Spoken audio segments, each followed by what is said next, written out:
अपने कंट्रीब्यूशन के तौर पर ये चाहता हूं कि हमारा समाज सोचने विचारने की प्रक्रिया में बेहतर समाज बने। हम एक सेंटिमेंटल समाज के रूप में न हो, हम एक इंटेलेक्चुअल समाज भी तो हों। सामाजिक चर्चाओं में विमर्शों में थोड़ी गहराई हो, चिंतन बेहतर हो। हम अफवाहों से क्यों बहें। इसलिए सोचा कि पहला टॉपिक क्यों न यही रखें कि सोचा कैसे जाए, फैसले कैसे किए जाएं। मैं क्लास में एक कहानी अक्सर सुनाता हूं, पंचतंत्र की कहानी। थोड़ा बदल के सुनाता हूं। पंचतंत्र आप जानते हैं विष्णु शर्मा का एक कहानी संकलन है, प्राचीन काल का। उसमें कई ऐसी कहानी है जो हमें नॉर्मल लाइफ के बारे में, सामान्य जीवन के बारे में अनेक लेसन देती है, सीख देती है। उसमें एक कहानी का नाम था, अगर मुझे ध्यान है, मैं स्कूल में पढ़ता था, तो उसका नाम था पंडित की बकरी। कहानी थोड़ी सी अलग थी, मैं उसे थोड़ा सा अलग करके सुनाता हूं ताकि आज के परिवेश में महत्व ज्यादा समझ में आए। क्योंकि कहानी है यह है कि मैं फिर बता रहा हूं, कहानी मैं थोड़ा बदल कर सुना रहा हूं ताकि बाद में कोई हमला न करे कि बदल के कैसे सुना रहे हो। कहानी तो यह थी, बदल दी। बदल कैसे दी? तो उस कहानी में यह था कि एक पंडित जी एक बकरी खरीद के जा रहे हैं। 3 लोगों को लालच है कि बकरी खाएंगे हम। उनको बेवकूफ बनाने के लिए एक ने कहा कि कुत्ता कहाँ ले जा रहे हो, एक ने कहा कि कौन सा पशु बताया, मतलब 3 पशुओं के नाम बोले कि ये कहाँ ले जा रहे हो, वो कहाँ ले जा रहे हो। उन्हें कंफ्यूजन हो गया कि जरूर कोई बहरूपिया जानवर है, तो छोड़ के भाग गया। मैं इस कहानी को थोड़ा सा मोल्ड करके सुनाता हूं कि एक आदमी एक छोटा सा बछड़ा खरीद के जा रहा था, सुंदर सा, और 3-4 चोरों की नजर पड़ी। उनका मन हुआ कि काश ये बछड़ा हमें मिल जाए, सस्ता मिल जाए, आधे दाम पर या उससे कम पर मिल जाए, तो क्या करें। तो उन्होंने एक साजिश की। बारी बारी वो उस व्यक्ति से रास्ते में मिले। पहले एक व्यक्ति मिला, एकदम सीरियस चेहरा बनाकर उसने कहा कि अरे पंडित जी, यह बकरी कितने की ली। पंडित जी ने कहा यार, यह तो बछड़ा है, बकरी थोड़ी है। तो वो बड़े अच्छे से हंसा और बोला अच्छा बछड़ा है ये, अच्छा। इतना कहकर मुस्कुराते हुए निकल गया वहां से। पंडित जी को लगा कि अजीब गधा आदमी है। फिर उसने देखा कि है तो बछड़ा ही। उसका उतना ही काम था, किया और निकल गया। अब वह आगे चल रहे हैं। करीब 200-400 मीटर के बाद एक दूसरा आदमी अलग जगह से आया और पंडित जी को नहीं पता कि इनके बीच में आपस में सांठ गांठ है, ये इनको नहीं पता। दूसरा आदमी आया और आते ही बोला वाह पंडित जी, इतनी मोटी बकरी है, एकदम बछड़ा लग रही है देखने में तो। अब इसको लगा कि यह मामला तो फंस गया है। ध्यान से देखा और बोला नहीं यार, मैं तो बछड़ा ही लाया हूं। वो बोला वही तो कह रहा हूं, देखने में तो बछड़ा लग रही है एकदम, लेकिन है मोटी बकरी। यह कहकर वह भी निकल गया। फिर 1 किलोमीटर बाद तीसरा मिला और उसने कहा कि पंडित जी बस बस बस ऐसी ही बकरी चाहिए मुझे भी। कहाँ मिलेगी ऐसी बकरी? फिर उसने कहा, पंडित ने फिर थोड़ा धमकाते हुए कहा कि अरे बछड़ा है भाई। लेकिन अब वह दबाव कम बना रहा था, वो खुद दबाव में था। तो वह भी ठाका मारकर हंसा, बोला कि बछड़ा ऐसा होता है, अच्छा, यह कहकर चला गया। और फिर चौथा आदमी जो असली था, उनका मास्टरमाइंड, चीफ कॉन्स्पिरेटर, फिर वो आया। पैसे गिनते हुए उसने कहा अरे अरे अरे अरे, ऐसी ही बकरी चाहिए, ऐसी ही बकरी चाहिए, कितने की मिलेगी? तो पंडित जी को लगा कि यह मुझसे बहुत बड़ी गलती हो गई है। मैं तो बकरी खरीद के ले आया बछड़े के नाम पर या बछिया के नाम पर। फिर लगा घर जाऊंगा, घर पर पीटूंगा, इससे अच्छा नुकसान कम कर लेता हूं। तो एज्यूम कीजिए कि उस जमाने में 100 रुपए के आसपास का लिया था। तो उसने बताया कि मैंने 100 का लिया है, बस 100 का, बकरी तो 20 में आ जाती है। लेकिन यदि तंदुरुस्त है और अगर आप चाहें तो मैं इसके बदले आपको 40 रुपए दे सकता हूं। और पंडित जी बोले कि यार चलो 60 का नुकसान सही, कम से कम 80 का तो नहीं होगा। और 40 का उसको दिया और खुश होकर घर लौटा कि बच गया। अब यह जो पंचतंत्र की कहानी है, ये इसलिए है कि जब हम जीवन में निर्णय करते हैं तो हमारे पास बहुत सारे उटपटांग से इनपुट्स आते हैं, और यदि आप बहुत समझदार इंसान नहीं हैं तो इस बात का पूरा खतरा है कि कोई ना कोई कभी ना कभी आपको बेवकूफ बना ही देगा। और हम जिस दौर में हैं, हम तो व्हाट्सएप यूनिवर्सिटी के दौर में हैं, सारा ज्ञान वहीं से आता है, सोशल मीडिया है। आप लोग मोबाइल फोन के मरीज हो चुके होंगे मेरे ख्याल से, मैं भी आधा मरीज हूं, आप भी होंगे ही। आप तो नई जनरेशन के लोग हैं, ज्यादा मरीज होंगे, बिना वजह के मोबाइल फोन खोल लेते होंगे, फिर उस पर करते रहते होंगे ऐसे ऐसे रील देख रहे हैं तो रील ही देख रहे हैं, शॉर्ट्स देख रहे हैं तो शॉर्ट्स ही देख रहे हैं, मन ही नहीं भर रहा है।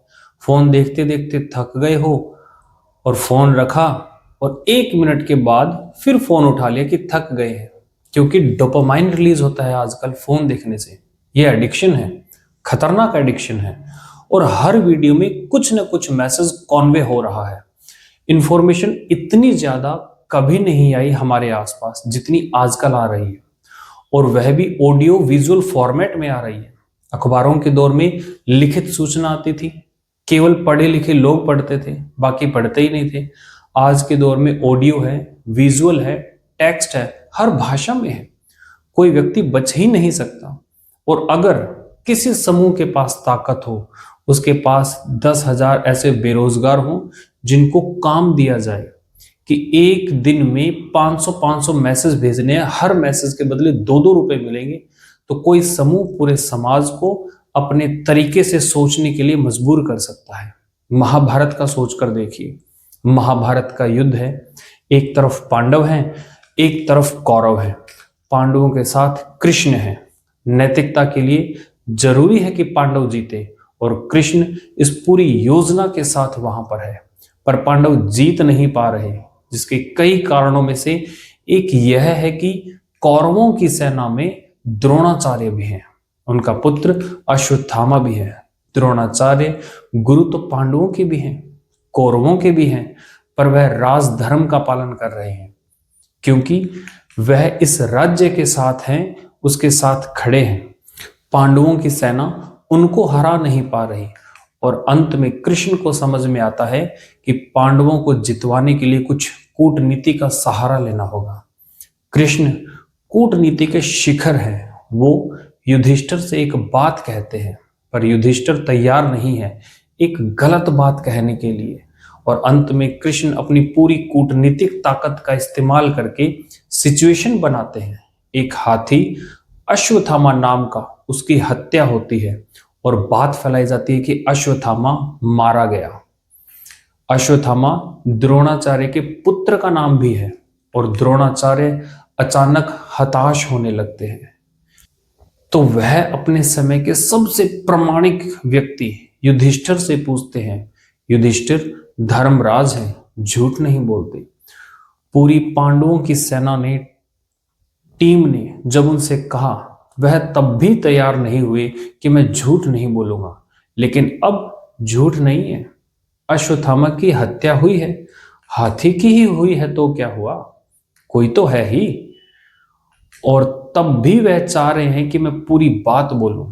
द्रोणाचार्य ने पूछा, क्या अश्वत्थामा मारा गया? युधिष्ठिर कह रहे हैं, अश्वत्थामा हतो नरो व कुंजरो व, कि अश्वत्थामा मारा गया, आदमी था या हाथी था। लेकिन जैसे ही नरो व कुंजरो व कह रहे हैं, ठीक उसी क्षण में बहुत तेज शंख बजता है कृष्ण का, और उस शंख की आवाज में द्रोणाचार्य सुन नहीं पाते पूरी बात, पर क्योंकि वह सुनते हैं सिर्फ इतना कि अश्वत्थामा मारा गया, वो हताश हो जाते हैं, हथियार छोड़ देते हैं, युद्ध भूमि में जमीन पर टिक कर बैठ जाते हैं, और इसी क्षण का फायदा उठा के धृष्टद्युम्न उनकी हत्या कर देता है। मैं सोचता हूं कई बार कि द्रोणाचार्य इतने योग्य व्यक्ति थे, यदि मिस इंफॉर्मेशन से या मैनिपुलेटिव इंफॉर्मेशन से उनको भी एक गलत तथ्य के प्रति आश्वस्त किया जा सकता था, तो आज के दौर में जब हर तरफ सोशल मीडिया के हमले हैं, कैसे कोई व्यक्ति सही फैसले करे। अगर द्रोणाचार्य उस आवाज को सुन पाते, नरो वा कुंजरो वा, तो शायद उनका फैसला बदल गया होता, तो शायद युद्ध की कहानी अलग होती। पर किस तरह से सूचनाएं पहुंचे, कौन सी सूचनाएं ठीक से न पहुंचा दी जाए, कैसे कॉन्टेक्स्ट से बात को हटा दिया जाए, अगर सूचना देने वाले इसमें माहिर हो तो समाज क्या करे, आम आदमी क्या करे, द्रोणाचार्य जैसा महान चिंतक क्या करे। और इसलिए कुछ बातें जो मुझे लगता है होनी चाहिए। तो मैं तो अपना जीवन लगभग आधा जी चुका हूं, बाकी पता तो भरोसा कल का भी नहीं है, लेकिन अगर हाँ मैं भारत के सामान्य आयु के हिसाब से देखूं तो आधा जीवन जी चुका हूं। आप 1/4 वाले हैं, तो आपके जीवन के बड़े फैसले बाकी हैं। आपकी शादी भी नहीं हुई है, चेहरे ही बता रहे हैं, चमक है ना अभी। तो आपको बड़े फैसले करने हैं, और फैसला करना हर दौर में मुश्किल था, आज के दौर में सबसे मुश्किल है। तो कुछ सावधानियां कि जब आप फैसला करें जिंदगी में तो किन सावधानियों को बरतें, ताकि गलतियां कम से कम हो। गलतियां उसके बाद भी होंगी, कौन है जो गलतियां नहीं करता, फैसले में सब करते हैं, आप भी करेंगे, पर गलतियां कम हो, सही फैसले ज्यादा हों। मेरे एक फेवरेट दार्शनिक है Jean Paul Sartre, French philosopher हैं। उनकी फिलॉसफी का सार अस्तित्ववाद कहते हैं, एग्जिस्टेंशलिज्म कहते हैं। उसका सार यह है कि अपनी जिंदगी की कहानी हम लोग खुद लिखते हैं, और किस चीज से लिखते हैं, अपने फैसलों से लिखते हैं, निर्णयों से लिखते हैं। आपने किस परिस्थिति में क्या फैसला लिया, इससे आपके जीवन की आगे की कहानी लिखी जाएगी। इसलिए मुझे लगता है कि यह टॉपिक थोड़ा सा महत्वपूर्ण है, तो इसका नाम रख लेते हैं कि निर्णय। सही निर्णय लेने में क्या क्या सावधानी होनी चाहिए। बेसिक सी बात इतनी सी है, जब आपके मन में कोई सवाल आए तो पूछिए। पहले मैं अपनी बात रखता हूं, फिर आप सवाल पूछिएगा। जब भी कोई निर्णय लेने की प्रक्रिया में आप उतरते हैं, सबसे पहला स्टेप क्या है? सबसे पहला स्टेप है कि यह देखिए कि निर्णय की प्रक्रिया में उतरने से पहले आप निष्पक्ष और तटस्थ हैं या नहीं। एक शब्द होता है तटस्थ, जिसको इंग्लिश में बोलते हैं न्यूट्रल। तटस्थता को न्यूट्रलिटी बोलते हैं। इससे मिलता जुलता एक प्रसंग है निष्पक्ष, या निष्पक्षता कह लीजिए। इसको बोलते हैं इम्पार्शियल होना, या इम्पार्शियलिटी एज इक्वालिटी। यह मैं कह रहा हूं निर्णय की प्रक्रिया में उतरने से पहले। बाद में तो जो होगा देखेंगे। जैसे हमारा समाज इस समय बहुत सारे सामाजिक राजनीतिक मुद्दों से घिरा हुआ है। जैसे एक मुद्दा कुछ दिन पहले आया, जो हिजाब का मुद्दा, जिसको हम कहते हैं, कर्नाटक से एक डिबेट उठी हिजाब की। फिर एक मुद्दा आजकल चल रहा है यूनिफॉर्म सिविल कोड का, जो कि हो सकता है वह जल्दी ही किसी रूप में हमारे सामने आए। फिर पॉपुलेशन बिल के बारे में बात चलती है, आजकल यूपी में भी आया है, और अभी कुछ और राज्यों में भी आने की बात है, शायद सेंट्रल में भी आ जाए। एक मुद्दा तो पिछले कुछ दिनों से कन्वर्जन का आप सुन ही रहे होंगे, धर्मांतरण का, लव जिहाद का मुद्दा सुन रहे होंगे। सारे मुद्दे हमारे सामने आते रहते हैं। हम इन सब पर बात करेंगे समय के साथ, धीरे धीरे इन सब पर बात करेंगे। पर किसी टॉपिक पर बात करने से पहले यह देखना जरूरी है कि हम पहले से फैसला तो नहीं कर चुके हैं। और सबसे बड़ी दिक्कत हमारे समाज की यह है कि फैसले पहले हो चुके हैं, विचार बाद में होता है। सही प्रोसेस तो यह है कि पहले विचार हो, फिर फैसला हो, पर फैसला पहले होता है। मेरे बहुत सारे दोस्त हैं, हिंदू हैं, मुसलमान हैं, सिख हैं, हर धर्म के लोग हैं। वैसे तो मैं बहुत ही अकेले टाइप का आदमी हूँ, दोस्त ज़्यादा है नहीं, पर जो हैं उनमें डाइवर्सिटी ठीक ठाक है।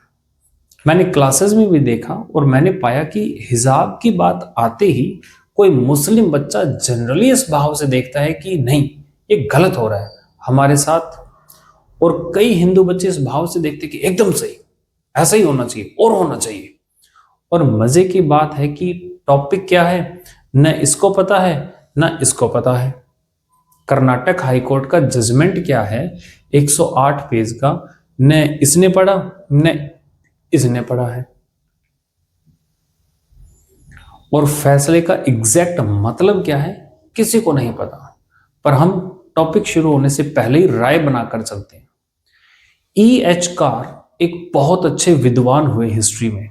उनकी एक बड़ी अच्छी किताब है इतिहास क्या है, व्हाट इज हिस्ट्री। बड़ी अच्छी किताब है। उन्होंने साबित किया कि हिस्ट्री के बारे में आप कुछ भी कह लीजिए, इतने फैक्ट्स हैं, इतने प्रमाण हैं, बेकार की बातें। फाइनली हिस्टोरियन के दिमाग में जो बैठा हुआ है वो साबित वही करता है। इसलिए मार्क्सिस्ट हिस्टोरियंस लिखेंगे तो आप पाएंगे सबके निर्णय एक जैसे आते हैं, और जो नेशनलिस्ट हिस्टोरियंस हैं उनके फैसले एक जैसे आते हैं हमेशा। किसी हिस्टोरिकल फिगर को लेकर सोच लीजिए, अकबर की बात कर लीजिए, औरंगजेब की बात कर लीजिए, एक धारा के फैसले हमेशा एक से आएंगे, दूसरी धारा के फैसले हमेशा एक से आएंगे। ऐसी माइंडसेट से अगर हम चलेंगे, और हमारी यूनिवर्सिटीज में भी तो वही होता है। बहुत रोचक बात है कि यूनिवर्सिटीज में टीचर्स बंटे हुए हैं, ये मार्क्सवादी है, ये भाजपाई है।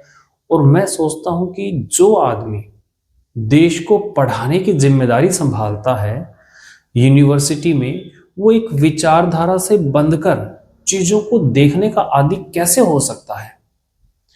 उसके अंदर इतना वैचारिक साहस क्यों नहीं है कि किसी मुद्दे पर मेरी विचारधारा से बेहतर राय किसी और विचारधारा की भी हो सकती है? यह साहस क्यों नहीं है? और इसलिए जो बात यूनिवर्सिटीज तक में मिस होती है वो समाज में कहां से आएगी? विश्वविद्यालय का तो काम है समाज को सही दिशा देना, वही नहीं है तो समाज में कहां से आएगी? पहले कोशिश कीजिए न्यूट्रल होने की, तटस्थ होने की, कि मुद्दे को समझने से पहले न मैं इस तरफ हूं न मैं उस तरफ हूं। हिजाब की बात है, मुझे नहीं पता, पहले मैं स्टडी करूंगा, स्टडी करने के बाद मामला ठीक लगेगा तो मैं कहूंगा हाँ ये ठीक है, गलत होगा तो बोलूंगा गलत है। पहले क्यों फैसला करूं? ये तो बहुत बेसिक सी बात है। न्यूट्रलिटी ही जब रियल सिचुएशंस में आती है तो उसको बोलते हैं निष्पक्षता, इम्पार्शियलिटी। ध्यान रखना है, निष्पक्ष नहीं रह पाने के भी दो तरीके होते हैं।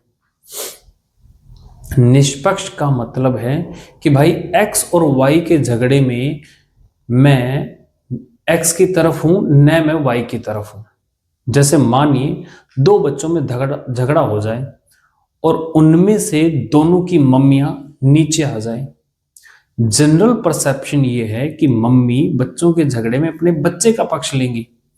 ये ऐसा नहीं कि सोशल कंस्ट्रक्ट की बात हो रही है, बायोलॉजी के लेवल पे बात चल रही है, क्योंकि मदर्स का लव आमतौर पर अनकंडीशनल माना जाता है।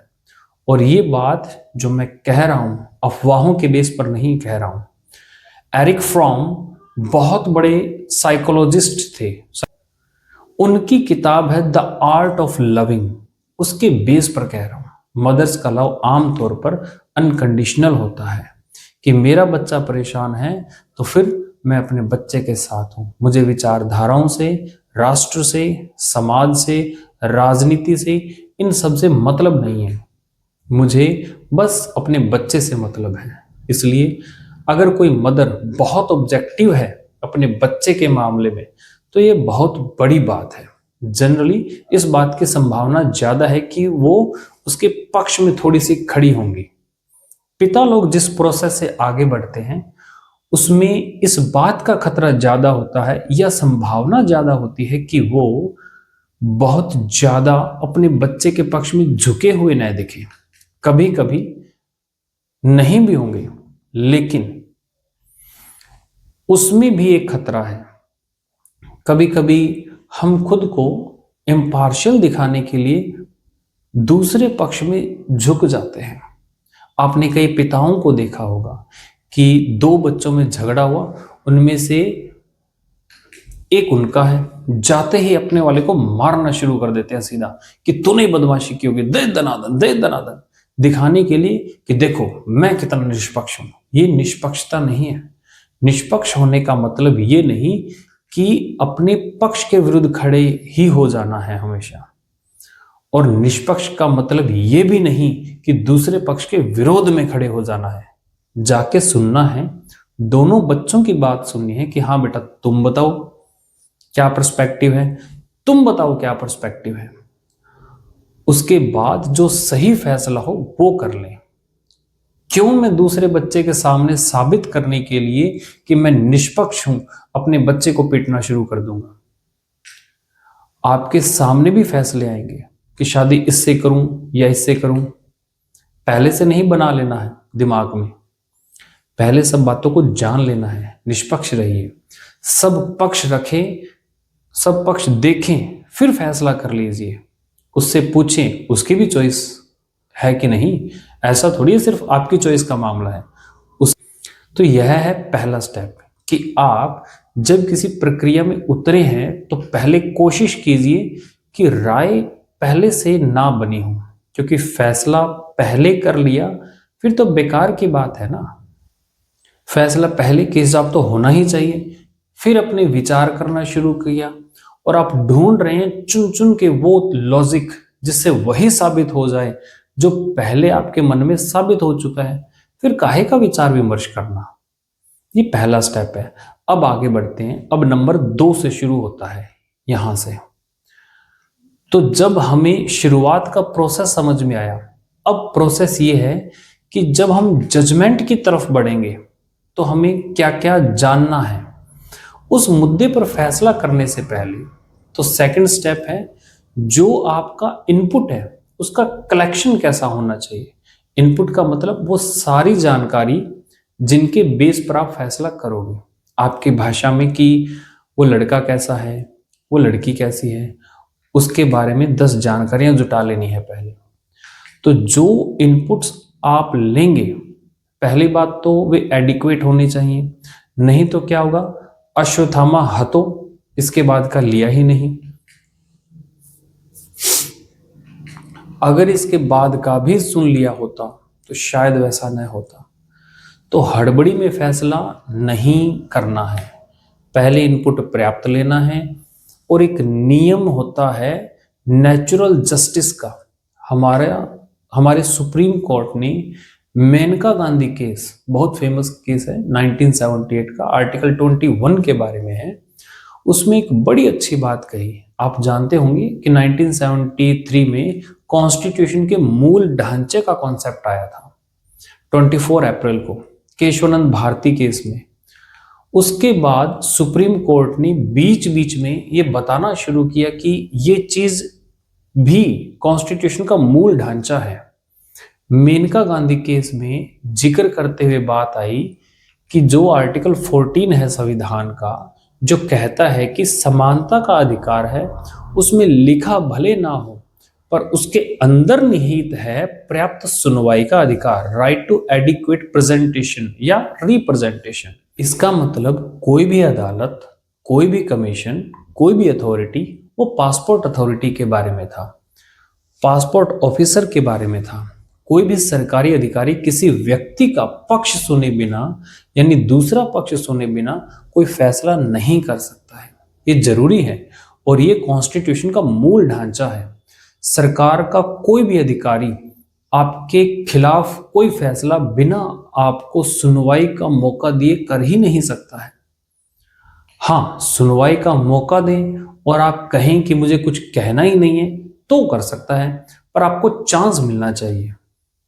अगर आपने एक पक्ष को सुना और दूसरे पक्ष को सुना ही नहीं, कई बार क्या होता है कि चीजें इतनी अलग होती हैं, एकदम अलग हो जाती है। जैसे मुझे ध्यान है एक बच्चे की कहानी, एक फादर और उसके बच्चे की बात है। एक बच्चा मुझे एक बार मिला, हमारे ही एक दोस्त के परिवार का बच्चा। मुझे बच्चों से बात करना अच्छा लगता है, बच्चों की भी जनरली मुझसे बहुत अच्छी बनती है। तो मैंने उससे हालचाल पूछा, लाइफ में क्या चल रहा है। तो बच्चे अपने अफेयर वफेयर सब मुझे बता देते हैं बहुत जल्दी, 5-10 मिनट के अंदर सब ओपन होकर बताते रहते हैं। तो खैर वो तो दूसरी बात थी। मैंने उससे पूछा बताओ सब कैसा चल रहा है जीवन में। तो फिर बताया कि उसने सब बातें करते करते अचानक मुझे फील हुआ कि वो अपने पिता को लेकर बहुत नाराज है। तो मैंने कहा कि क्या हुआ? बोला देखो, मेरे स्कूल में ट्रिप जा रही है, सारे बच्चे जा रहे हैं, मैं ही नहीं जा पा रहा, पापा ने मना कर दिया। मैंने कहा यार पापा ने क्यों मना किया, क्या हो गया? ज़्यादा खर्चा भी नहीं था, पापा की इनकम को देखते हुए खर्चा भी ऐसा नहीं था कि न कर पा रहे हूँ। वो इतने गुस्से में था, बोला मुझे लगता है कि नाले से उठा कर लाए थे, क्योंकि सारे बच्चे जा रहे हैं, एक मैं ही। अच्छा, बच्चे बहुत जल्दी फैसला कर लेते हैं कि नाली के पास से आए हैं, और नाली ही पता नहीं क्यों चुनते हैं, सड़क के पास से बोल दें, नाली ही चुनते हैं सब। बच्चे की नाली के पास से ले आए थे, या तो अपना हुलिया देखते होंगे शीशे में, इसको देखकर शायद ज़्यादा क्लोज लगता होगा कि नाली के पास से लाए हैं। तो मैंने कहा यार मुझे भी ठीक नहीं लग रहा है। अच्छा, मुझसे कोई व्यक्ति पूछे कि बच्चों का कोई ट्रिप जा रहा है स्कूल का, अपने बच्चे को भेजूं या न भेजूं? बेटे में लोग तैयार रहते हैं, बेटी को लेकर ज्यादा सोचते हैं। मेरी सलाह हमेशा होती है कि जरूर भेजो, क्योंकि परिवार में आप सिखा ही नहीं पाएंगे जो ट्रिप पर सीखने का मौका मिलेगा।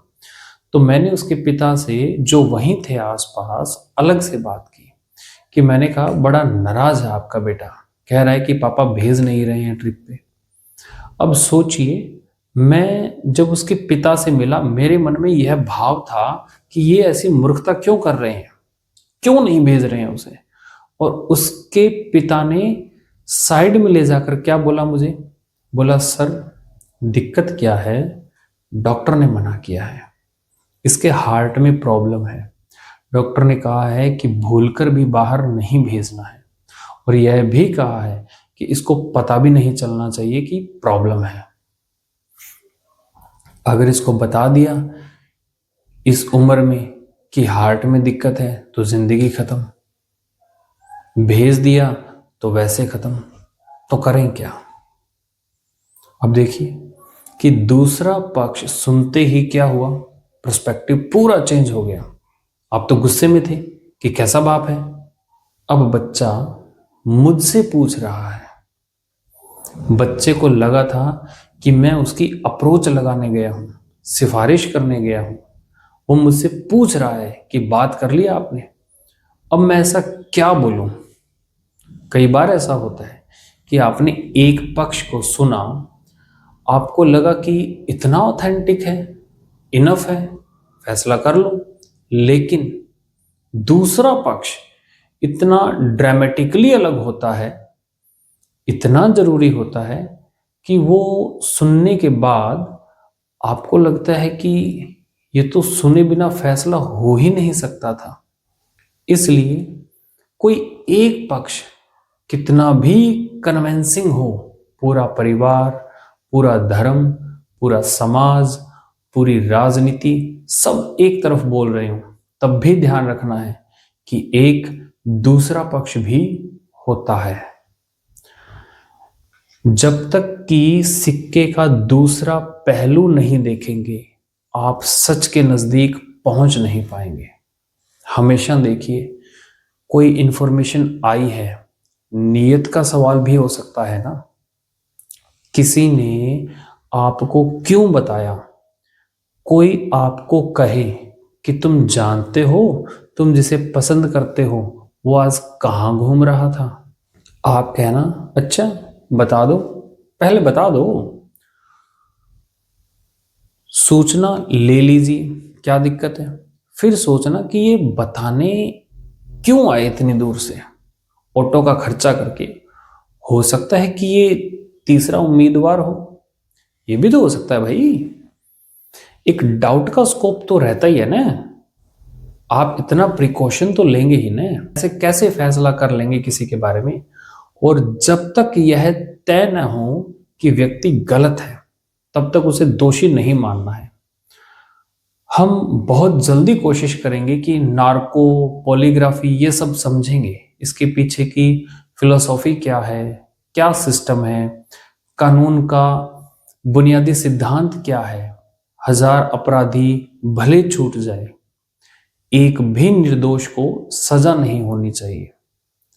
मोजीज नाम का एक फिलोसफर था यहूदी जाति का, उसका कथन है, और दुनिया के सारे सभ्य देश इसी उसूल पर चलते हैं, और इसका सिंपल मतलब यह है, जब तक साबित ना हो जाए कि कोई अपराधी है, उसे अपराधी नहीं मानना है, वरना आपकी जिंदगी खराब हो जाएगी।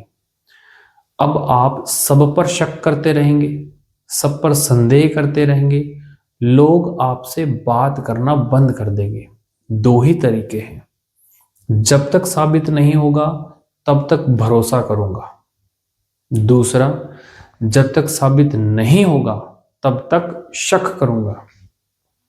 ज्यादा अच्छा क्या है? भरोसा कीजिए जब तक साबित ना हो कि भरोसा गलत है, क्योंकि भरोसा बनाना मुश्किल काम है, तोड़ना बहुत आसान काम है। अब जब इतना कुछ हो गया, अपनी नजरों से जस्टिस भी देख लिया, एडिक्वेट आपके फैक्ट्स हैं, पक्ष विपक्ष में दोनों तरफ के वो सब देख लिए, तब सवाल आते ही अब हमें जजमेंट करने की ओर बढ़ना है। जजमेंट करते समय हमें किन किन गलतियों से बचना है। एक वर्ड होता है, आपने सुना होगा, लॉजिक। सुना है? तर्कशास्त्र बोलते हैं इसको हिंदी में। Logic is a part of philosophy.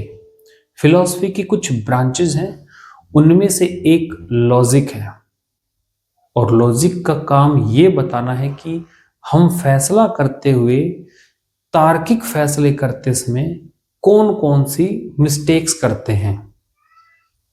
उन मिस्टेक्स को बोलते हैं फैल्से, या हिंदी में बोलते हैं तर्क दोष।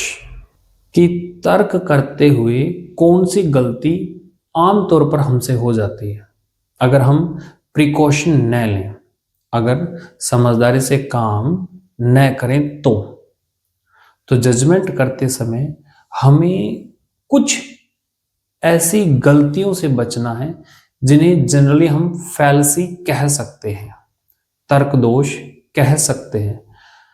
तर्क दोष तो 50 तरह के हैं, हम बहुत कॉमन सेंस वाली जो बातें हैं उनकी बात करेंगे, जो सामान्य जीवन में अप्लाई होती है अक्सर।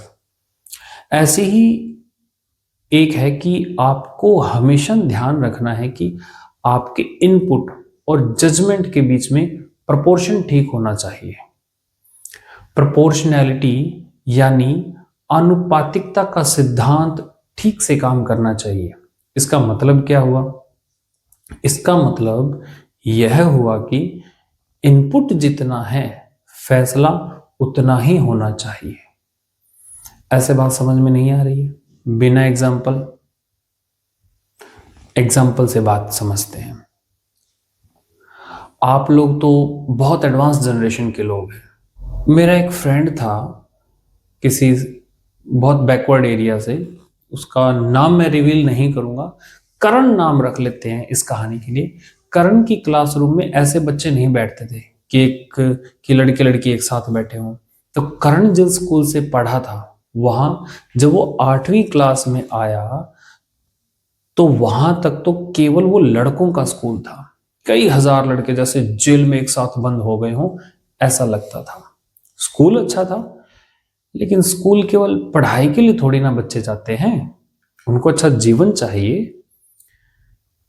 फिर वहां पर कोएड नाम की एक चीज आई कि अब से स्कूल कोएड हो गया है। तो लड़के बहुत उत्साहित थे उस समय कि अब स्कूल कोएड हो गया है।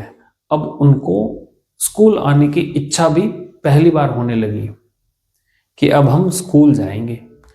तो उन्हें लगा बड़ा अच्छा स्कूल हो जाएगा।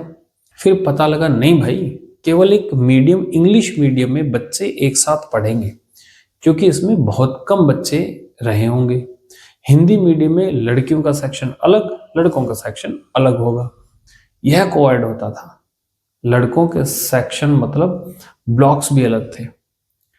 वह लड़कों का जेल, वो लड़कियों का जेल, इस तरह से होता था। और बीच में कुछ आइलैंड थे जहां लड़के लड़कियां एक साथ क्लास में होते थे, इंग्लिश क्लास में। कई बच्चों ने इंग्लिश मीडियम ले लिया उस चक्कर में, जबकि इंग्लिश उनको आती नहीं थी बिल्कुल भी, लेकिन इंग्लिश मीडियम ले लिया उस चक्कर में। कई बच्चों ने, उनमें एक करण भी था, तो बहुत सारे दोस्त इंग्लिश मीडियम में चले गए। फिर पता लगा वहां पर भी जो बैठने का तरीका था, 4 रो थी, 3 लड़कों की, 1 लड़कियों की, बीच में हाईवे था बहुत बड़ा। लड़के वाले में आपस में गैप कम था, लड़का लड़की के बीच में गैप इतना था, तालिबान जैसा भाव आता था वहां पर, इतना गैप था। आप सोचिए, पहली बार किसी छोटे शहर, छोटे कस्बे में कोएड स्कूल शुरू होगा तो ऐसा ही होगा, सीधी सी बात है भाई। सब लड़के ताक में हैं कि किसी से बात हो जाए। सब तो बात नहीं कर पाएंगे, कोई एक आध बात कर लेगा। बात भी क्या कर लेगा, पेन मांग लेगा, कॉपी मांग लेगा, और क्या। यही तो होता है, पेन से तो बात शुरू होती है, पेन और नोट्स से, और कहां से होती है। और जिस दिन किसी लड़के ने पेन मांग लिया, बाकी लड़के फिर उसे बधाई देते थे कि यार क्या बात है, पेन मांग लिया तुमने तो, गजब। और पेन मांगने में ही लोग मान लेते थे कि अब शादी होने वाली है इन दोनों की। कई लोग बच्चों के नाम भी सोचने लगते थे। करण को बहुत साल बाद समझ में आया कि कोई लड़की किसी लड़के से पेन मांग ले तो इसका मतलब सिर्फ यह है कि लड़की ने लड़के से पेन मांगा है। करण और उसके दोस्तों को कई साल लग गए समझने में।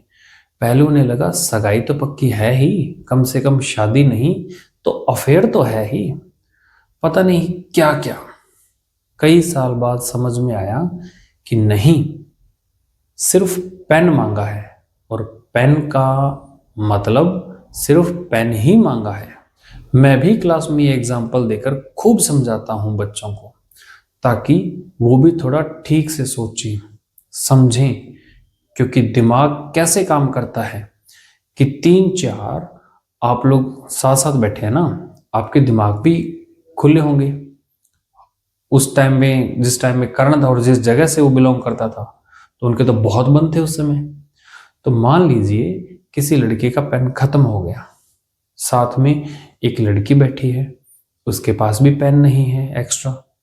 पहले उसने उसी से पूछा पर पेन नहीं है, क्लास चल रही है, बहुत जबरदस्त तरीके से उस बहुत जरूरी बात चल रही है।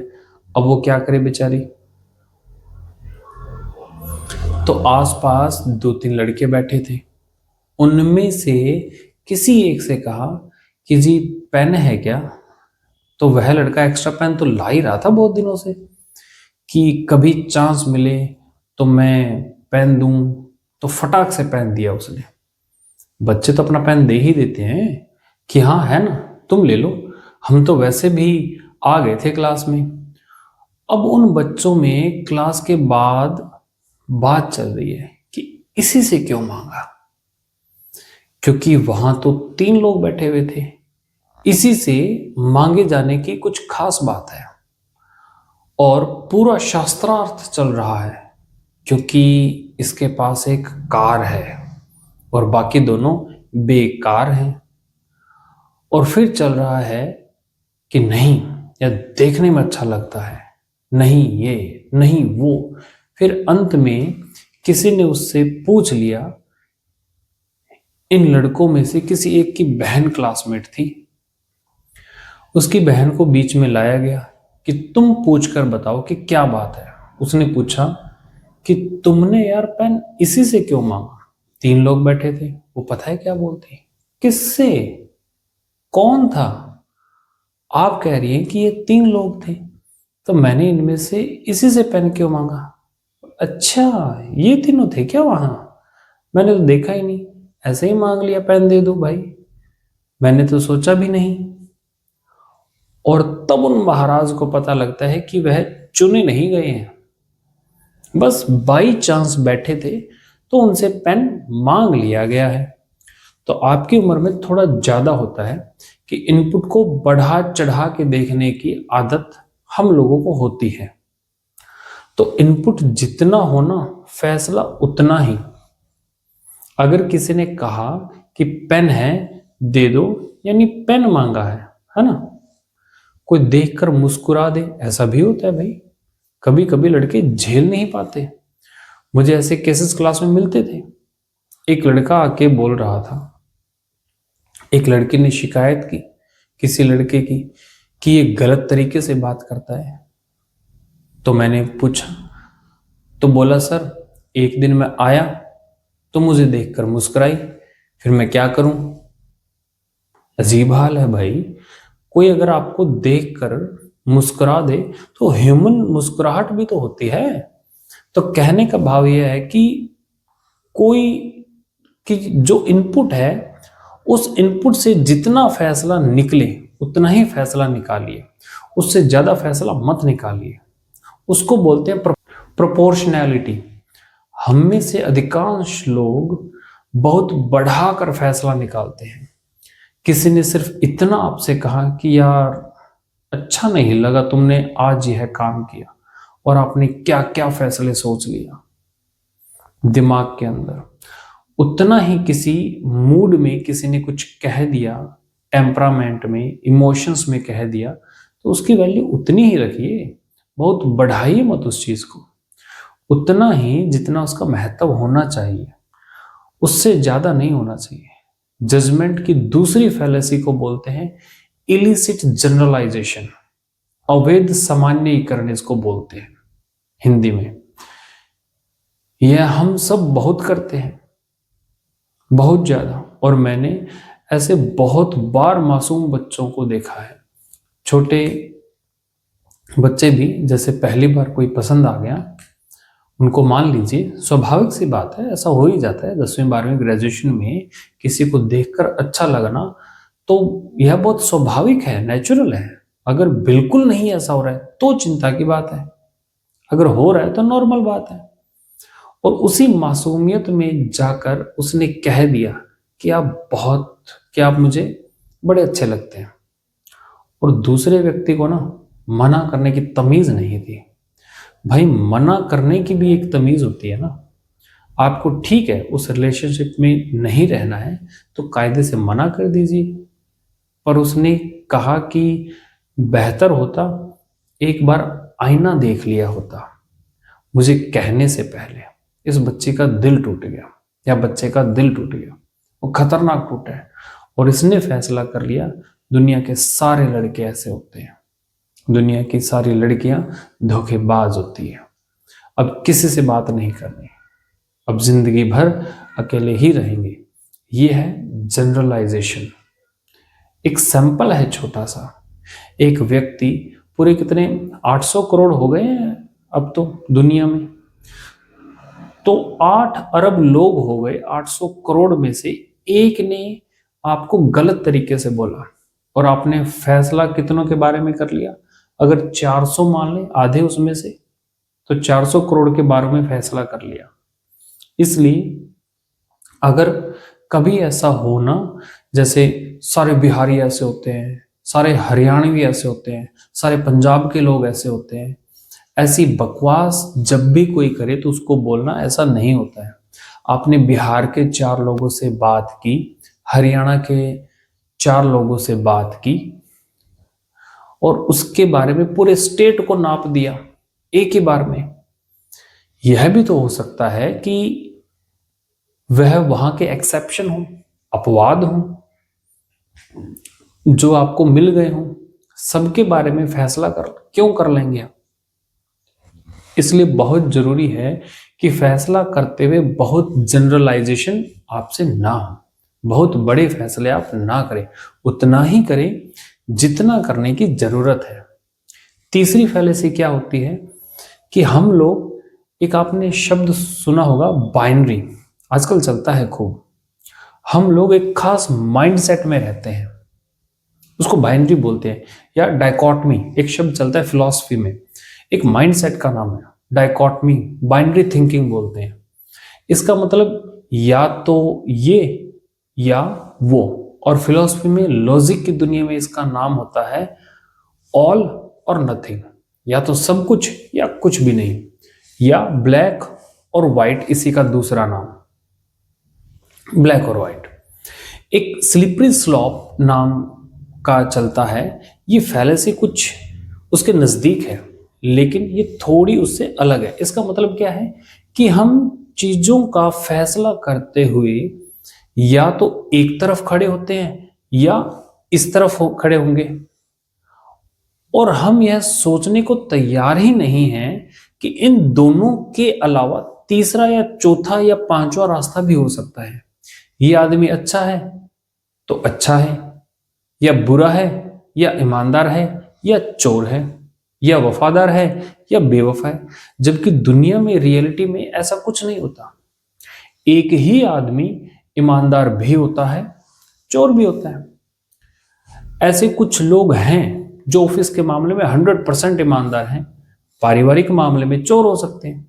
परिवार में 100% ईमानदार है, ऑफिस में चोर है एक नंबर के। ऐसे लोग होते हैं, बहुत होते हैं। हिंदी साहित्य में प्रेमचंद ने पहली बार यह समझाया हिंदी साहित्य को कि कोई कैरेक्टर सिर्फ अच्छा या बुरा नहीं होता, अच्छा और बुरा होता है, और मामला केवल प्रपोर्शन का है। कोई 45% अच्छा है, 55% बुरा है, तो कोई 55% अच्छा है और 45% बुरा है। कोई 65-35 पर है, कोई 72-28 पर होगा, कोई 24-76 पर होगा। इसको बोलते हैं कॉन्टिनम की अप्रोच। और कॉन्टिनम का मतलब ये है, जब आप फैसला करें हमेशा किसी पीक पर ना रहें, किसी एक्सट्रीम पर ना रहें। मोदी जी अच्छे हैं, बहुत अच्छे हैं, बुरे हैं, एकदम बुरे हैं। ये ड्रामा नहीं करना है। क्या बोलना है कि मुझे मोदी जी की ये पॉलिसीज बहुत अच्छी लगती है, ये ठीक लगती है, ये और ये ठीक नहीं लगती। एक समझदार व्यक्ति की तरह बात करेंगे ना, क्यों एक बहे हुए व्यक्ति की तरह बात करेंगे उछल कूद के। और मोदी जी क्यों, कोई भी नेता हो, आप किसी एक व्यक्ति के अलग अलग पक्षों को अलग अलग लेवल पर देखने समझने के लिए क्यों तैयार नहीं होते? उसके बारे में पूरा एक ही फैसला कर देना हमेशा के लिए।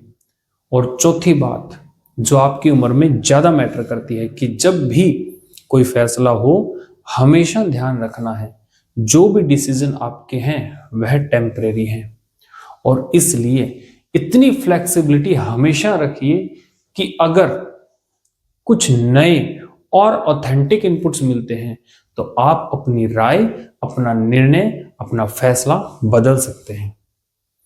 कई बार हम इतने रिजिड होते हैं अपने फैसलों को लेकर, लगता है कि एक बार कह दिया लोग क्या कहेंगे, अब कैसे बदलें अपनी बात को। यही तो साहस है, ये कह पाना कि मैं जो कह रहा था वह गलत था। आज मुझे लगता है कि मैं अपना ही बेहतर संस्करण हूं, अपना ही बेटर वर्जन हूं। मुझे अपना ध्यान है कि मैं बचपन के दौर में बहुत राइट विंग में रहा हूं। यूनिवर्सिटी में गया तो काफी हद तक लेफ्ट विंग का असर मेरे ऊपर हो गया, और आज मुझे लगता है कि वो दोनों ही रास्ते गलत हैं। अपनी नजर क्यों नहीं होनी चाहिए, अपनी निगाह क्यों नहीं होनी चाहिए? मैं क्यों किसी की निगाह के पीछे चलूं भाई? मैं क्यों किसी का फॉलोअर बनूं? अपनी निगाह से देखेंगे। यह कहने का साहस कि मैं गलत था। फिलोसॉफी की दुनिया में कांट एक बड़े महान फिलोसोफर हुए हैं, बहुत महान। अगर मेरे फेवरेट फिलोसोफर हों वेस्टर्न कंट्रीज में तो वो कांट ही हैं। पहले वो रैशनलिज्म के रास्ते पर चला। रैशनलिज्म एक सेक्ट है, एक एम्पायरिसिज्म एक दूसरा सेक्ट है। बुद्धिवाद और अनुभववाद कहते हैं। वह बुद्धिवाद का दीवाना हो गया। इतने में एक अनुभववादी फिलोसोफर ह्यूम को उसने पढ़ा, पागल हो गया एकदम कि अरे अरे अरे अरे यार यही सही है। फिर बुद्धिवाद के एक और दार्शनिक को पढ़ा, बोला नहीं यार ये सही है। फिर ह्यूम से उसने कुछ चीजें सीखी और कहा नहीं यह सही है, पेंडुलम की तरह इधर उधर इधर उधर, और फाइनली अंत में उसने घोषणा की कि दोनों गलत है, हम तो अपने रास्ते पर चलेंगे। और उस रास्ते का नाम दिया समीक्षावादी, क्रिटिसिज्म, क्रिटिकल फिलॉसफी। मैं क्यों किसी का पिछलग्गू बनूं भाई। 20th सेंचुरी में विटगेंस्टाइन आया, वह बहुत प्यारा आदमी था और कैम्ब्रिज से वह जुड़ा हुआ था। लुडविग विटगेंस्टाइन उसका नाम था और टाइम पत्रिका ने 20th सेंचुरी के सबसे महान 100 लोगों में उनको स्थान दिया। उनकी फिलॉसफी बहुत मुश्किल है, समझना बड़ा मुश्किल होता है, लेकिन मैं जो बताना चाह रहा हूं, जो रोचक बात उसके बारे में है, उसने किताब लिखी ट्रैक्टस नाम से। किताब बहुत फेमस हुई, इतनी फेमस हो गई कि उस किताब को बेस बनाकर फिलॉसफी में 2-3 स्कूल चल पड़े, पूरे पूरे सब उसके दीवाने हो गए। फिर वह घूमने चला गया, नदी के तट पर रहने लगा। फिर वापस आया कुछ साल बाद, बोला कि मैंने उस किताब में जो भी लिखा था सब बकवास है, मैं खुद अपनी बात को और किताब को खारिज करता हूं। लोग बोले आप तो खारिज कर दोगे, हम तो उसी के बेस पे पता नहीं कहां कहां तक अपने भवन बना चुके हैं। उसने बोला नहीं, गलत है तो गलत है। मैंने बोला जो उस समय मुझे समझ आया सब गलत है। तब एक दूसरा सिद्धांत निकाला, अपने ही पहले सिद्धांत के खिलाफ दूसरा सिद्धांत। ये साहस जो मैंने फैसला किया है, एक समय के बाद हो सकता है कि पर्याप्त इनपुट ऐसे मिले कि मुझे समझ में आ जाए कि ये फैसला गलत था। गलत था तो मैं गलत फैसला क्यों ढोता रहूं, क्यों नहीं ईमानदारी से मानूं कि हां एक गलती हुई। अब मैं उस गलती का निराकरण कर रहा हूं। मेरी राय पहले यह थी, अब मेरी राय यह है, और अभी भी गारंटी नहीं कि हमेशा यही रहेगी, कल को बदल सकती है। हाँ, ह्यूमन रिलेशन में आप ऐसा नहीं कर सकते, लेकिन सामाजिक और राजनीतिक मुद्दों पर तो कर ही सकते हैं। और इसलिए आज के दौर में अगर आप इन प्रिकॉशंस का ध्यान रखते हैं तो मेरा ख्याल है कि हम अच्छे जज होंगे। बेहतर जज बनना बहुत मुश्किल काम होता है। हम जज बनते बहुत ज्यादा है, अपने मामले में वकील और दूसरे के मामले में जज तुरंत बन जाते हैं, लेकिन जजमेंटल होना जज होना नहीं है। जजमेंटल हुए बिना ठीक फैसला करना जज होना है। तो ये आज की चर्चा जो मैं करना चाह रहा था वो ये थी। आपके मन में कुछ सवाल इसको लेकर उठ रहे हों तो पूछिए, उसको डिस्कस करें। जी बताइए।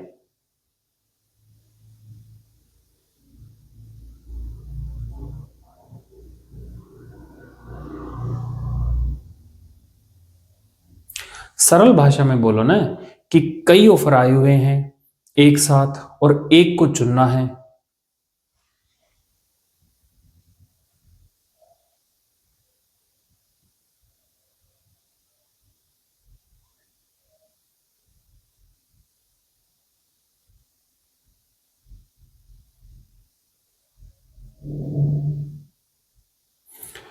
आपका मतलब कभी कभी जिंदगी में ऐसा मोमेंट आता है जहां बार बार फैसला करने का अवसर नहीं मिलेगा।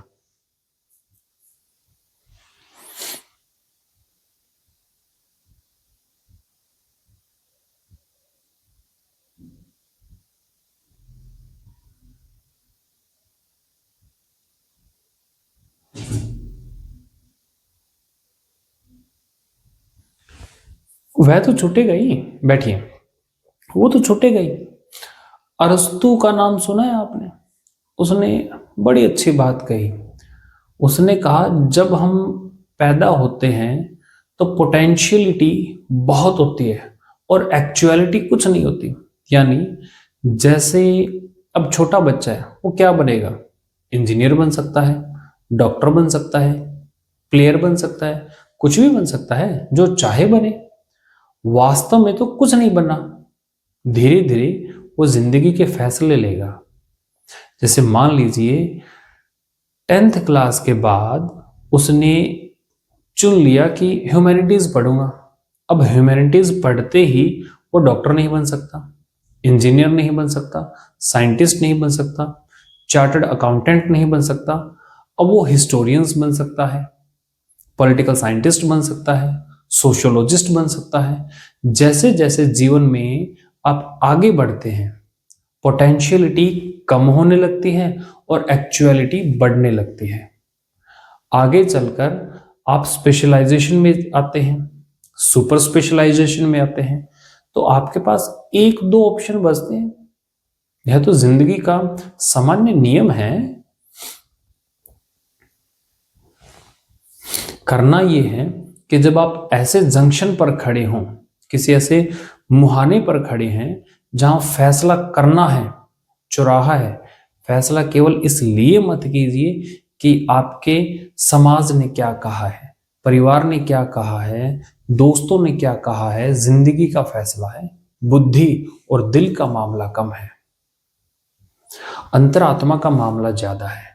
और जब ऐसे मामलों में दुविधा हो, बुद्धि की भी जरूरत है। तो जैसे 3 में से 1 चुनना है, तीनों के फायदे क्या है, नुकसान क्या है, नोट कीजिए। कभी कभी नोट करने के प्रोसेस में ही समझ आ जाएगा कि ये फैसला ठीक नहीं होगा। आप खुद ही छोड़ देंगे, आपका मन भी मान जाएगा उसके लिए। और कभी ऐसी दुविधा है कि मन नहीं मान रहा है, तो मैं तो यह मानता हूं कि अंतिम फैसला बुद्धि से नहीं, अंतरात्मा से होना चाहिए। और अंतरात्मा एक वो आवाज है जो आपके अंदर आपको बीच बीच में सुनाई देती है, कौंधती है। उसको माना जाता है कि वो आपके व्यक्तित्व के सबसे नजदीक की आवाज है। अंतरात्मा से फैसला लेने में गलती हो सकती है, लेकिन उसमें गलती सबसे कम होती है, मिनिमम मिस्टेक्स होंगी। और ये बात एग्जिस्टेंशियलिज्म के लोग बार बार कहते हैं, हजारों बार कहते हैं कि जब भी दुविधा हो जीवन में, अंतरात्मा से फैसला लेना है। अंतरात्मा पर कभी और विस्तार में बात करेंगे, संकेत के रूप में, ठीक है जी? बताइए। क्या होता है कि हम एक ही अवसर पे निर्णय लेने पे लगे होते हैं और बहुत सारे अवसर सेम टाइम पे हमारे हाथ से निकल जाते हैं। सरल भाषा में बोलो ना कि कई ऑफर आए हुए हैं एक साथ और एक को चुनना है।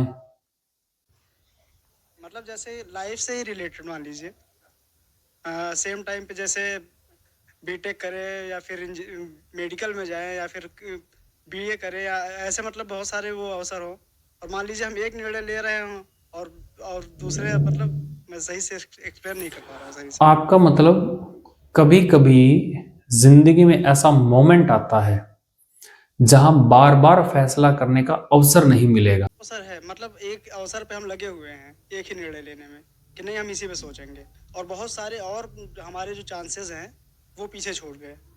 तो फिर इस एक साथ कैसे लेके चला जाए? वह तो छूटेगा ही, बैठिए, वो तो छूटेगा ही। अरस्तु का नाम सुना है आपने? उसने बड़ी अच्छी बात कही। उसने कहा जब हम पैदा होते हैं तो पोटेंशियलिटी बहुत होती है और एक्चुअलिटी कुछ नहीं होती। यानी जैसे अब छोटा बच्चा है, वो क्या बनेगा? इंजीनियर बन सकता है, डॉक्टर बन सकता है, प्लेयर बन सकता है, कुछ भी बन सकता है, जो चाहे बने। वास्तव में तो कुछ नहीं बना। धीरे धीरे वो जिंदगी के फैसले लेगा। जैसे मान लीजिए 10th क्लास के बाद उसने चुन लिया कि ह्यूमैनिटीज पढ़ूंगा। अब ह्यूमैनिटीज पढ़ते ही वो डॉक्टर नहीं बन सकता, इंजीनियर नहीं बन सकता, साइंटिस्ट नहीं बन सकता, चार्टर्ड अकाउंटेंट नहीं बन सकता। अब वो हिस्टोरियंस बन सकता है, पॉलिटिकल साइंटिस्ट बन सकता है, सोशियोलॉजिस्ट बन सकता है। जैसे जैसे जीवन में आप आगे बढ़ते हैं, पोटेंशियलिटी कम होने लगती है और एक्चुअलिटी बढ़ने लगती है। आगे चलकर आप स्पेशलाइजेशन में आते हैं, सुपर स्पेशलाइजेशन में आते हैं, तो आपके पास एक दो ऑप्शन बचते हैं।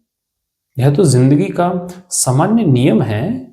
करना यह है कि जब आप ऐसे जंक्शन पर खड़े हों, किसी ऐसे मुहाने पर खड़े हैं जहां फैसला करना है, चौराहा है, फैसला केवल इसलिए मत कीजिए कि आपके समाज ने क्या कहा है, परिवार ने क्या कहा है, दोस्तों ने क्या कहा है। जिंदगी का फैसला है, बुद्धि और दिल का मामला कम है, अंतरात्मा का मामला ज्यादा है।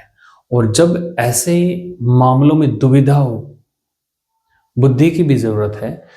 तो जैसे तीन में से एक चुनना है, तीनों के फायदे क्या है, नुकसान क्या है, नोट कीजिए। कभी कभी नोट करने के प्रोसेस में ही समझ आ जाएगा कि ये फैसला ठीक नहीं होगा, आप खुद ही छोड़ देंगे, आपका मन भी मान जाएगा उसके लिए। और कभी ऐसी दुविधा है कि मन नहीं मान रहा है, तो मैं तो यह मानता हूं कि अंतिम फैसला बुद्धि से नहीं, अंतरात्मा से होना चाहिए। और अंतरात्मा एक वो आवाज है जो आपके अंदर आपको बीच बीच में सुनाई देती है, कौंधती है। उसको माना जाता है कि वो आपके व्यक्तित्व के सबसे नजदीक की आवाज है। अंतरात्मा से फैसला लेने में गलती हो सकती है, लेकिन उसमें गलती सबसे कम होती है, मिनिमम मिस्टेक्स होंगी। और ये बात एग्जिस्टेंशियलिज्म के लोग बार बार कहते हैं, हजारों बार कहते हैं कि जब भी दुविधा हो जीवन में, अंतरात्मा से फैसला लेना है। अंतरात्मा पर कभी और विस्तार में बात करेंगे, संकेत के रूप में, ठीक है जी, बताइए। सर, जैसे आपने इनपुट के बारे में बताया, तो उससे रिलेटेड एक सवाल है सर। जैसे इनपुट पहले सर हम ग्राउंड लेवल पे बहुत सारी चीज़ों को सर्च कर बातचीत कर समझते थे।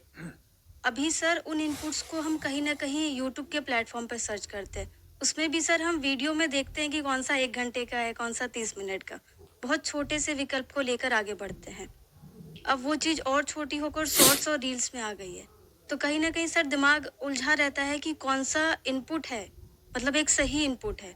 उसमें सर अपने दिमाग को किस तरीके से एक सृजन करे कि इनपुट में भी चीज़ें हमें क्लियर हो पाए। देखिए, इनपुट का जो मेरा तरीका है, जैसे मान लीजिए मुझे किसी मुद्दे पर बात करनी है, जैसे जो हमने कहा हिजाब है, कोई मुद्दा है जिस पर बात करनी है, तो मैं क्या करता हूं, सबसे पहले उसमें लेफ्ट और राइट विंग के 5-5 या 6-6 बढ़िया आर्टिकल अपने फोन में सेव कर लेता हूं। फिर प्रिंट आउट निकाल लेता हूं। कुछ बढ़िया आर्टिकल द हिंदू में मिलेंगे, कुछ एक्सप्रेस में मिलेंगे। ये लेफ्ट ओरिएंटेशन के न्यूज़पेपर्स हैं। जो राइट विंग के प्लेटफॉर्म या न्यूज़पेपर हैं, कुछ अच्छे आर्टिकल, रिसर्च आर्टिकल वहाँ भी मिल जाएंगे। कुछ 5-6 अन्य में भी मिलेंगे, ऑर्गेनाइजर में भी हो सकता है, क्या पता कोई स्पेशल एडिशन उसी पर निकला हो। तो पहले से ये नहीं मान लेना है कि ये सही है या वो सही है।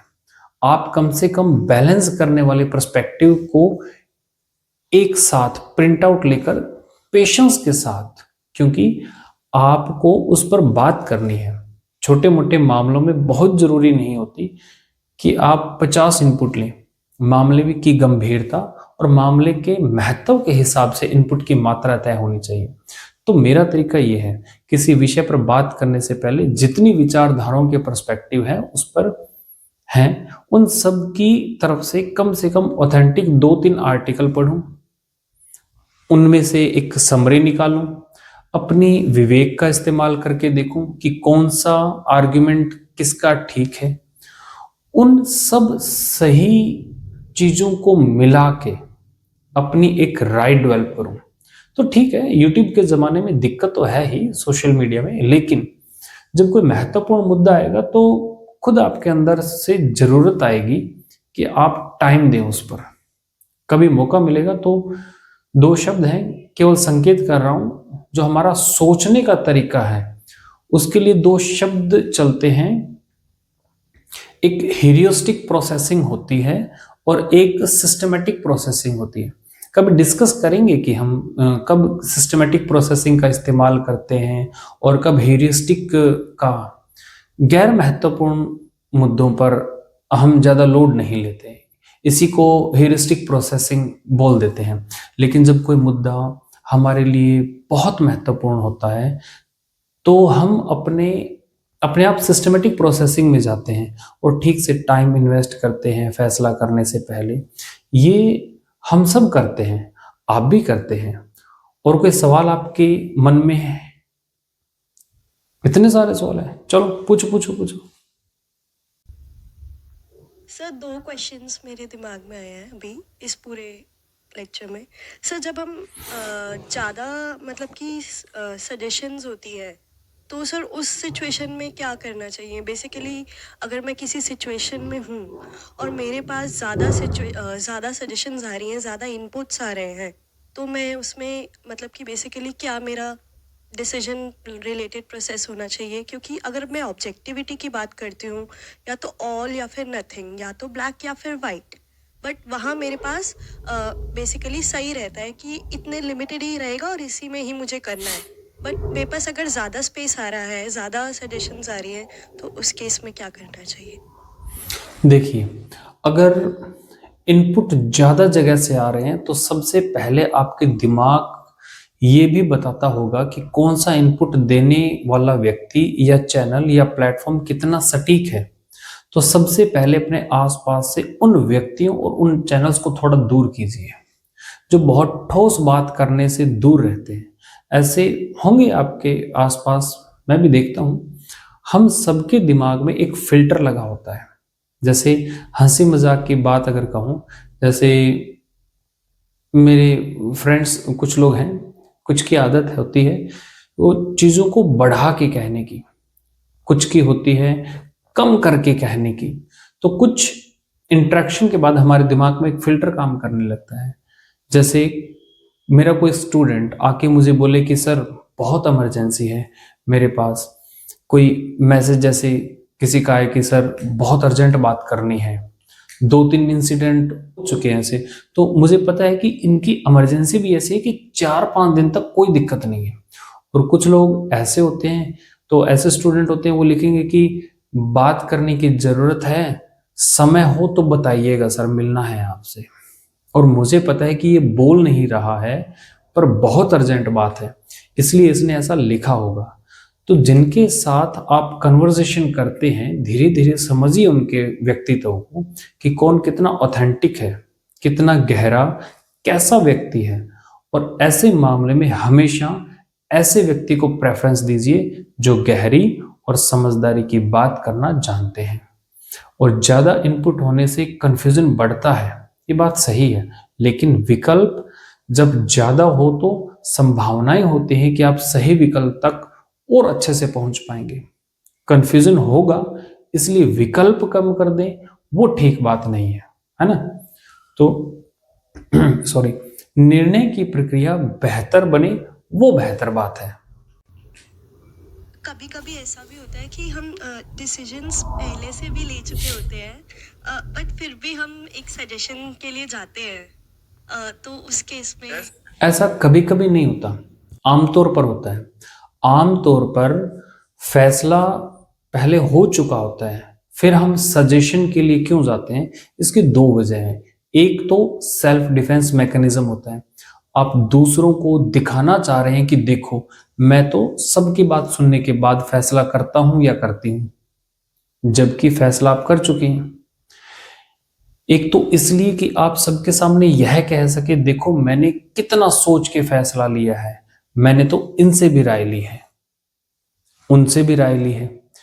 एक तो मन में यह भाव रहता है, कभी कभी आपने फैसला किया और आपको हल्का सा खुद पर भी डाउट है, सेल्फ डाउट है कि फैसला गलत तो नहीं होगा। कभी कभी इसलिए हम एक्स्ट्रा सजेशन सीख करते हैं कि शायद कोई गलती हो गई हो तो हम सुधार लें। दूसरी बात है तो बढ़िया है, पहली बात है तो केवल इसलिए कि आप सबको जस्टिफाई कर सकें कि देखो मैंने तो पूछा था, इतनी बात है, ठीक है। आपने मैनुअल कांट की बात की कि उन्होंने जो भी चीजें फॉलो की, अपनी ही बुक को उन्होंने खारिज किया और फिर से एक नया सिद्धांत दिया जो भी था। हम भी उसी समय में एक जो दौर है कि हमें बहुत सारे डिसीजन लेने हैं और हम लेना भी चाहते हैं, कई लेते हैं, उसमें फेल भी हुए। तो जब फेल होते हैं तो कभी लगता है कि दूसरा व्यक्ति हमें जो है आलोचना से और सारी चीजें से कह रहा है, हम जानते हैं कि हो सकता है वो सही न हो, हम खुद भी अपने आप को आंकते हैं कि नहीं हम उससे तो बेटर थे, लेकिन वो हमें सीख दे रहा है। लेकिन जब ऐसे डिसीजन 4-5 बार हम फेल हो रहे हैं, एक्सपेरिमेंट हमारा फेल हो रहा है, तो एक समय ऐसा आता है जब हम कहते हैं कि नहीं, हो सकता है हम उसके मुंह पे कह दें कि नहीं तुम गलत हो, मैं सही कर रहा हूँ, लेकिन जब आप अकेले में सोचते हैं तो ये लगता है कि हाँ नहीं, कहीं गलती नहीं हो रही है। तो फिर जब अगली बार हमें क्रांति करनी है, नई लानी है, तो हिम्मत कैसे लाएंगे और वो डिसीजन कैसे हो कि कैसे परखें कि नहीं यहाँ से था, जो उन्होंने आलोचना की, जो कहा या कुछ लोगों ने सजेशन दिया, हो सकता है कभी 10% आपको तारीफ भी मिल गई, हाँ ठीक है चलो अच्छा किया तुमने, तो वो उस बीच में कैसे आप अपने आप को आगे बढ़ाएं। अगर आपने 4 बार फैसले किए जो गलत साबित हुए, तो पहले तो इस अहंकार से बाहर निकल जाइए कि सबसे अच्छा फैसला मैं ही करता हूं, है ना।